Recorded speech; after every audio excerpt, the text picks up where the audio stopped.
The mountainous spires that shadowed Canterlot were natural weather breakers. They pierced the high clouds of ash like gigantic plows.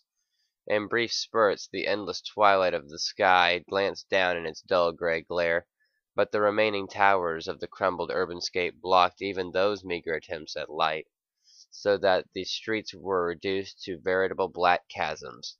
A dead thick ink bled through the winding alleyways and sporadic courtyards and marble-stepped corridors of the granite metropolis. What was once the capital city of Equestria and home to the royal equine had become what it is inevitably constructed to be all along, a grand mausoleum. Through this the pony marched slowly, eyeing every shape and shadow beyond lingering corners. Her snout twitched anxiously, ready to reach back towards the rifle on her right flank at any given moment. Her hooves made lonely clopping sounds of crafted metal against decayed stone. Her breaths, muffled by her cloth mask, came out evenly and calmly, howbeit balanced upon the precipice of caution, the sign of an expert explorer who had ventured through many an unwitting graveyard much like this one. Her amber-shaded goggles reflected abandoned store-fronts, their dangling signs and painted windows preserved icily through the death-blink of time. She sauntered past lonely market vendors. The many fruits stacked inside had long decayed into dry pits with hanging scraps of papery skin. Tattered and tossed flags bearing the celestial crest rested on either side of her as she ascended winding streets of mildew-stained cobblestone, pointing her way towards the palatial center of the cold granite labyrinth. A break in the spires, and a curtain of snow fell to greet her once more. Soft flecks of ash settled on her armor, neck, and flank. She made no attempt to shrug any of it off. The dead powdery substance had become like a second skin to her, a precipitation that never ceased to fall for any single moment of any single day, ever. Not that days could any longer be quantified in the gray miasma that everything had become. Another row of steps and a gaping wide entrance yawned before her, announcing the front half of the large 10-story structure built upon the highest point in Canterlot, the royal quarters. She had made it there in record time. Pressing onward, she twisted her snout left and right, nudging switches built into her yoke that activated a pair of spring-loaded flints which scratched each other inside of a pair of gas lanterns. After a few diligent tries, the two lanterns were lit, and they shone a swath of light directly ahead of the pony in a golden halo as she ventured into the darkest part of her sojourn. The last time she was here, she made the mistake of not crafting herself any form of light projection. A near plummet into a gaping hole in the floor that led into the heart of the mountain taught her a thing or two about such brainlessness. With the lantern as her guide, the pony made her way through the former living quarters of the Equestria's two crown princesses. She trotted over checkerboard tiles dotted with bits of gravel and debris, hopping over a collapsed coat of arms in order to make her way into the grand library. The silhouettes of hundreds upon hundreds of collapsed books moved before her like shadow puppets as the shuffling pony shone her light left and right, finally finding the detour she needed through the dining hall. Tables and troughs were filled to the brim with clattered silverware, shattered plates, and bits and pieces of petrified fruits and vegetables. And it was here, finally, that she saw them. Bodies. The hollowed-out shells of ponies. Either in a clattered sea of bones or in the seared cornucopia of plastered leather. She always stumbled upon them this deep into a fortified structure. Any of the ponies that had been left out in the open air of Equestria had turned into ashes long ago, to be forever lifted up by the cold winds by the plains and snowed back down into the endless graveyard of Equestria. Here, in Canterlot, in the heart of the princess's palace, many of the remains were hidden in smoky heaps under helmets and saddles of armor, like worthless lint collecting under rusted dishpans. The last time she was here, she confiscated a few of the brass horseshoes off the guard's remains and smelted them to form new rivets for Harmony's hangar extension. It was almost worth the near plunge into the heart of the mountain. Almost. She had no need with horseshoes or armor at this time. She was here for one thing and one thing alone. She pressed on, ascending several curved staircases lined with tapestries. The woven illustrations divulged her lantern-lit waltz one historical lesson after another. of colorful ponies overcoming gray hardships before building a golden interwoven city under the watchful gaze of a silk-plastered alicorn with a starlit mane. The winding staircase was suddenly pelted with a flurry of cold and ash. The pony found herself trotting onto an open balcony overlooking a great westward blight, a land of dead gray fields and exposed black earth, sleeping forever under a swirling bed of cold drifting mist. She had seen it all before, from above and from below. Intriguingly enough, to her at least, she found that the equestrian wasteland looked the same on either side of the clouds. Glancing right, she paused for the first time since she entered the ruins of Canterlot. A 3-story tall stained glass window stretched above her. In its epicenter was the swirling infinitude of the goddess of the day and the goddess of the night in perpetual pursuit of each other. Below and above them were joyous green mosaics of jagged equine figures in hoof-rearing reverie. The tints in the segmented glass were amazingly well preserved. Not a chip of paint had faded from the artistic craftsmanship, a work of art that was 2 ages old at least. But the pony could hardly tell, or care. Color no longer shone in Equestria, not like it used to. Lowering her snout, she gazed through the amber goggles and was mutely pleased to see the panel of glass covering the flank of one of those prancing ponies beneath the twin goddesses. Pushing her leather armor mane against it, she was able with minimal effort to push the panel off its frame and crawl through the pony-shaped hole. Trotting softly through the stained glass window, she tilted her snout up and flashed her yoke lanterns widely to reveal the cavernous hollow of Princess Celestia's royal throne room. A curved series of steps led audaciously towards the holy seat in question, still draped with rich purple banners, all emblazoned with the solar crest. The gold plates below the throne had lost their shine, and the water fountains flanking the base of the seat had long dried up. Otherwise, the place was well preserved with what could only be described as appropriately bitter irony. She gazed around, reaching a hoof up to adjust the apertures of her goggles. The shadows of the room cleared before her engineered vision, and as she flashed her lantern light around she finally saw what she was looking for. Trotting over for closer inspection, the pony lowered her snout to study a series of blood-red feathers littered along the far side of the throne room. Her goggled eyes wandered a little farther. She spotted a large nest of golden thatched threads, huddled just beneath a grand tapestry woven in the image of Princess Celestia herself. This was it. This was its hiding place. If the pony had any chance of catching it, she had to act soon. She had to bait it here before it was too late. The window of opportunity was closing even before she had lowered the Harmony into its anchorage. If she had any hope of getting paid, much less out of Canterlot alive, she had to act swiftly or lose. Wait, what was there left to lose? She knelt down and reached a snout back past her yoke, yanking a string that loosened a pouch on her right side of her forward saddlebag. Shaking to the side, she dropped loose a paper cylinder crafted into a wooden block. Tightening the pouch shut, she then propped the fireworks cannon up at the entranceway beyond the throne room. Stepping back, she kneaded her hooves in counterclockwise twists. With a metallic sound, cleated spikes shot out from the base of her front horseshoes.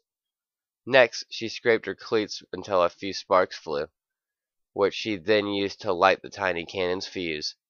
Swiftly retracting the cleats, she galloped back to the far side of the room and hid beside the throne, out of sight from the entranceway and the grand corridor. Kneeling low, she squinted her eyes and reached a hoof up, dimming her amber goggles just in time for what was about to happen. A bright flash of light. The fuse burned into the cannon and the homemade pyrotechnics fired a flare ceilingward. Here in the stone heart of the royal granite castle, the burning plume of golden light shone like a beacon. Its frothing core let loose an unearthly howl, a banshee scream that filled every abandoned corner of the palace and its surrounding alleyways. There was no way that a living soul in the catacombs of Canterlot could not hear this flashy desecration of silence, and the pony knew that there were only 2 souls that had to be in this entire city: herself and her target. The first minute of howling zoomed by like a skittering rat. The second swum by with the delicateness of swarming moths. By the third, a limping, shuffling, decaying minute, the pyrotechnics had begun to dwindle into a low groan, like a sea of dying cats. The pony felt her heartbeat once again, and she grew increasingly anxious as the shadows of the throne room recollected in the absence of her flickering distraction. Taking a few deep breaths, she glanced right for any sign of her prey. None. She glanced left, and her head did a double take. The dangling haze from her yoked lanterns had caught sight of an unmistakable silhouette forever etched into the surface of her starved eyelids. It was the shape of a record player, and where there were record players. She trotted over swiftly, keeping one eye on her dwindling flare, all the while feeling the weight of the rifle on her armored flank. Once she had reached the left side of the throne room, she exhaled at the sight of a series of supply crates, atop which was indeed a record player, its needle and crank having fallen off and dwindled into splinters years ago. Energized with a seemingly alien euphoria, the leather-clad filly hoofed through the ashen mound of debris beside the crate, kicking up a few red feathers in the maddening search. Finally, she found what she was hoping for, a black disc encased in white shreds of tattered vinyl. Hungrily, she rotated the record to its side and was astonished to see one name in particular on the water-stained label.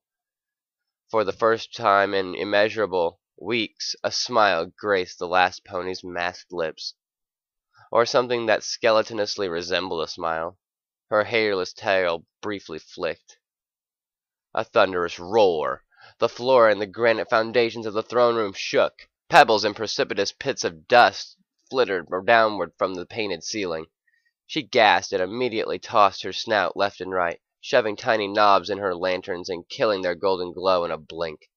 With a single gallop, she slid back into place beside the throne with the labeled record in her gentle jaws. Reaching back, she tossed the black disc into a safe pocket of her left rear saddlebag. After tightening it, she flung her right shoulder forward and bucked her legs.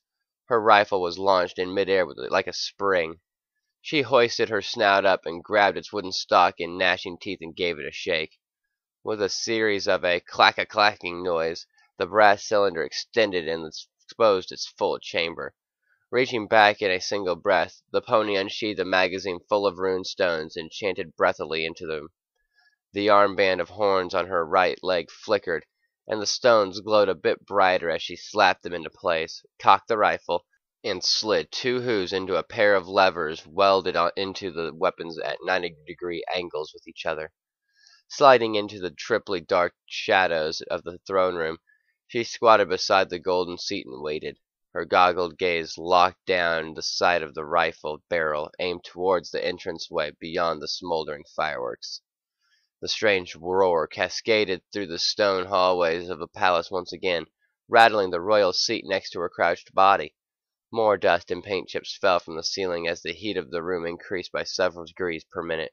Sweat formed in bulbs between the pony's brown coat and her thick leather armor as she waited on her prey. She shook the fear off like she had trained herself to do long before, and her goggled eyes roamed the lengths and breadths of the hollow throne room in mute anticipation of the inferno that was heading her way. The temperature reached a fever pitch, and a bright copper glow washed over the place. But as the sizzling seconds piled up on one another, she could not tell from where the brightness was coming. The truth made itself evident to her very quickly as the pony spotted the circular image of the swirling horse goddess swimming over the stone floor towards the seat. Blinking under her goggles, she craned her neck and turned around. A brilliant cross of gold and scarlet light was billowing from just outside the stained glass window, illuminating the entire mosaic of Equestria in ghostly bright colors. A pair of shimmering eyes flickered to life and glared straight through the etched surface, and found her. A grand shriek, filling the place once more with the blood-curdling roar, and the great burning thing plowed straight through the window, shattering through a sea of stained glass shards as the flaming creature swooped down towards the figure hidden behind the seat. The pony held her breath and dove forward into a full-bodied roll, Princess Celestia's age-old throne caught aflame as a pair of golden talons ripped through it with trails of seeping plasma. The air of the room positively boiled, the distant ashes of dead guard horses evaporating in an instant. Sliding to a stop against a far wall, the filly hissed as her leather armor positively steamed from the sheer heat. She propped her brass rifle up over a supply crate and took aim. From her vantage point, a giant flaming bird stared down her sight and shrieked its golden beak wide, a burning tongue lashing at the equine intruder. "Hurn him!" she shouted into her mask. Her bracelet of horns flickered. The first runestone inside the rifle's magazine burst into a puff of smoke.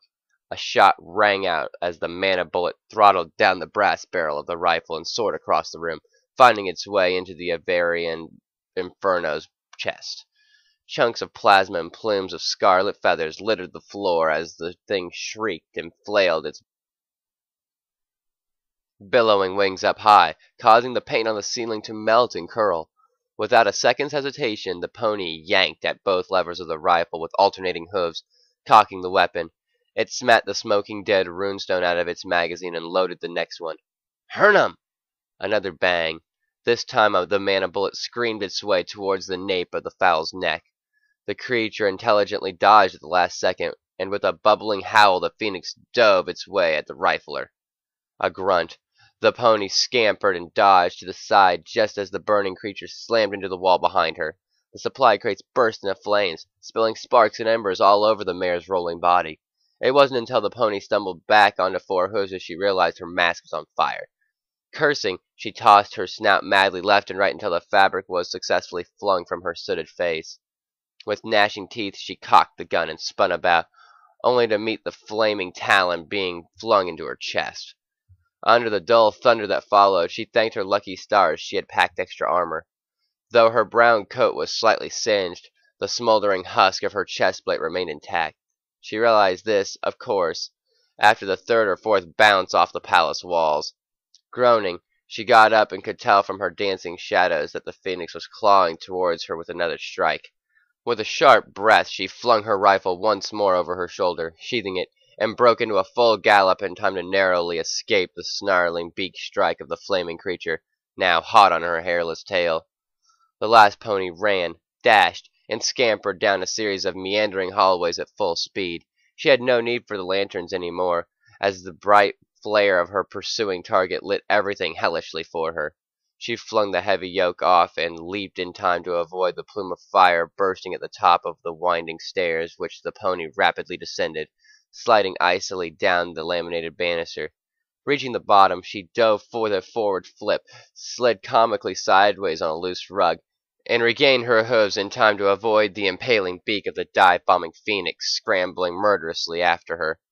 Now on even ground, the lone pony made for a gray light at the end of a long passageway leading into open courtyard of the palace's center. Tapestries and portraits flanking her caught flame as she galloped past them. Up ahead, the passageway yawned open to reveal a marble balcony, at the edge of which a brilliant purple banner hung. Taking a wild chance, the pony jumped with all of her might and grabbed the edge of the royal fabric in her teeth. Using her momentum, she swung violently forward and leaped at the end of her self-imposed body toss. It was just in time. The phoenix had burst out of the palace behind her, shrieking, and snapped at her flailing hooves with a surging beak. The pony outflew the flaming bird, landed her hooves in a dried-up aqueduct, and slid down the mud-laden bridge until she cleared the palace gates and pounced full force into the snow-kissed blackness of the counterlot streets below. Landing on a second-story awning, she fell through tattered fabric and awkwardly ragdolled through a wooden market stand, smashing it to splintery bits.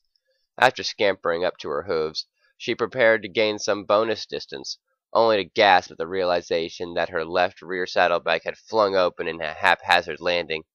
Glancing every which way, she froze jubilantly upon the sight of the black record discs that she had swiped earlier. It was still intact. She ran back, slid on all four hooves, and snatched it off the street in her teeth. A shrill, shrieking noise. She glanced up, and her goggles reflected twin golden comets sailing burningly down towards her. A muffled squeal from within, and she barely dashed away from the phoenix's talons scraping the cobblestone street. The pony tossed the record back into her bag and galloped down the careening, snow-laden avenues of Canterlot. The pursuing phoenix lit the stone-dead blackness of the ruined city like a torch at the bottom of a deep grave. As the seconds wore into minutes, the phoenix gave up running on its talons and took to the air. It hovered a violet halo over the distant image of the scampering pony, all the while screeching angrily like the shimmering ghost that it was. The filly looked up breathlessly to witness a veritable forest of scarlet feathers falling loosely from the lurched fowl's wings. That was just the inspiration she needed to take a sharp left, leap over a rooftop, slide down its crumbling shingles, leap again, fall 2 stories, and cannonball weightedly through the balcony window of an abandoned hotel room across the street. Glass, wood, and bed stuffing flew through the air as the pony barreled over a mattress, tumbled across the floor, and somehow landed on her back with her shoulders pressed up against a wall. A clacking sound, and Leather Armor Equine had her rifle aimed out towards the hole she had just made in the window, peering through the softly raining ash beyond for any sign of her glowing target. Come at me, just a matter of time, just a matter of time. She gulped, sweated, and hooked her hoofs tighter in the levers attached to the rifle. The foremost runestone in the magazine was rattling noisily. Glancing briefly at her limbs, she realized that she was shaking. A growling voice. Nuh-uh, Philomena. You're not scaring me. There's only room in this equestrian graveyard for one ghost, and it sure as heck isn't you. Her voice echoed loudly against the rattling halls of the shadowed bedroom, but no screeching response came from beyond the shattered window. As the upholstery beside her began to sizzle and smoke, she gasped in realizing why. She barely had time to flip up onto her hooves and gallop away when the closet door behind her smashed inward with smoldering splinters. The phoenix's burning beak ate through the cramped hotel room like a hot knife through butter. Snarling, the last pony spun, propped herself against another wall, and took aim. Hurt him! The shrieking fowl rammed straight into her just before she could get the shot off. The bullet flew pathetically into the floor as the two went smashing through the wall and plunged several meters into the corpse-strewn hotel lobby below. The pony collapsed under a rain of horse bones and petrified skin flakes. The phoenix floundered and thrashed, raining fire and dead feathers all across the cold tile floor. Bounding wincingly back up to her hooves, the filly limped over a chair and sofa, reaching back and grabbing another magazine of runestones. These glowed with a purple aura as she shoved them into her rifle and galloped out into an open garden full of leafless, gnarled trees. The hotel lobby imploded right behind her from the phoenix's violent thrashing, forcing the pony to collapse from sheer heat of the shock wave. Crawling over the gray sand and dead grass of the garden, the last pony rolled to her side and finished clapping the magazine full of runestones into her weapon. Pivoting so that she lay on her chest, she aimed the barrel at a pair of marble columns still standing in front of the smoldering heap that remained of the hotel lobby. Hurt him! Hurt him! Despite the sheen of sweat and soot covering her goggles, her aim was true, and the 2 mana bullets embedded a runed dart into each of the marble columns. The darts continued to glow a deep purple, even as the pony watched the heap of hotel ruins bulge up from within and explode. The phoenix emerged, wailing, for it had lost a great deal of its plumage. As a heap of its scarlet feathers had fallen loose, so had its flaming brilliance. The fowl now stood, or more appropriately stumbled, as a 3-meter-tall creature with wrinkled skin and cracking flesh. Its flickering eyes dimmed for a brief moment until it shook its snout and roared with a renewed burst of flames kindling across its body from wing to tail. It scampered like a drooling, flightless reptile the pony's way, passing between the 2 columns. The pony took a deep breath and shouted high into the boiling garden air, Eat her! Her bracelet flickered. In response, the purple glow over the twin darts faded as their runes died. The enchanted shields on them dissipated, and the volatile chemicals stored inside each dart, otherwise magically separated, were instantaneously fused. Dual explosions rocked the heart of Canterlot, utterly engulfing the phoenix in shrapnel and plasma. By then the pony had flung herself behind a thick bramble of thorns, using it as a shield. By the time the thunder of the twin blast had faded, she peered up to see that the briars had burst into flames, as did all the dead trees lining the garden. And sprawled out in the center of the courtyard of the burning trees was the phoenix, trying breathlessly to hold its naked weight up on two quivering talons and a pair of withered wings, its feathers now black smoldering husks. The flickering glow faded from its eyes, revealing two jaded red orbs of pale invalidity. The creature hacked and wheezed, crying forth a warbling voice that barely mimicked its years of pride and royal ferocity. It limped and lurched on the four shuddering limbs and suddenly gave into it, plowing its beak through the dead garden as the pony cautiously paced around the creature, her rifle propped on her shoulder. As the tree's flaming leaves died with several plumes of smoke, the phoenix's breasts grew further and further apart. The last pony eyed it knowingly. The bird's helpless gaze danced like dying twins in her amber goggles. The mare had studied hard on the physiology of phoenixes. In the dead world starved of magic, the creature's life cycle was far shorter than normal. The pony had arrived at the precise time that she needed to get the job done. It wouldn't be long now.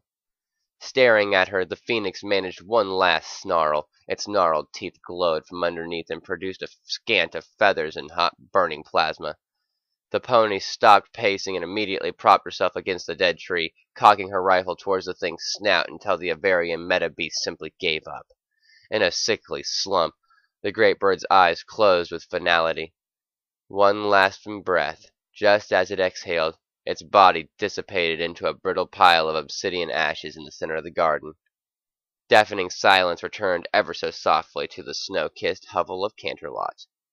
The pony wasted no time. Leaning her rifle against the dried fountain, she slid down onto two knees and reached back into her saddlebag, taking out the glass jar that she had procured from the locker on board the Harmony. Carefully, she unscrewed the ruined cap and lowered the jar down, scooping up every single speck of black ash from the garden floor. This was it. Everything counted on this moment and no other.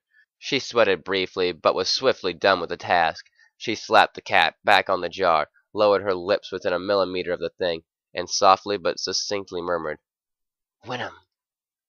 The runes lit up, and a purplish haze bathed over the jar, sealing the cap magically onto the container. Not a second too soon, for within a blink the ashes inside the jar sparked, and sparked again, and lit aflame with such a ferocity that the container nearly leaped out of the pony's hooves. With a deep exhale, she gazed as the black ash inside disappeared, and in place of it there billowed a plasmatic core of crimson and gold energy. The flames splashed and kicked inside the glass sarcophagus for a few moments, until the glow was finally still and constant. The phoenix was imprisoned, contained. "Welcome to my life." Sighing, the last pony stood on three limbs, juggling the jar briefly before saddlebagging it and marching limply with the rifle in tow through the dead streets of Canterlot.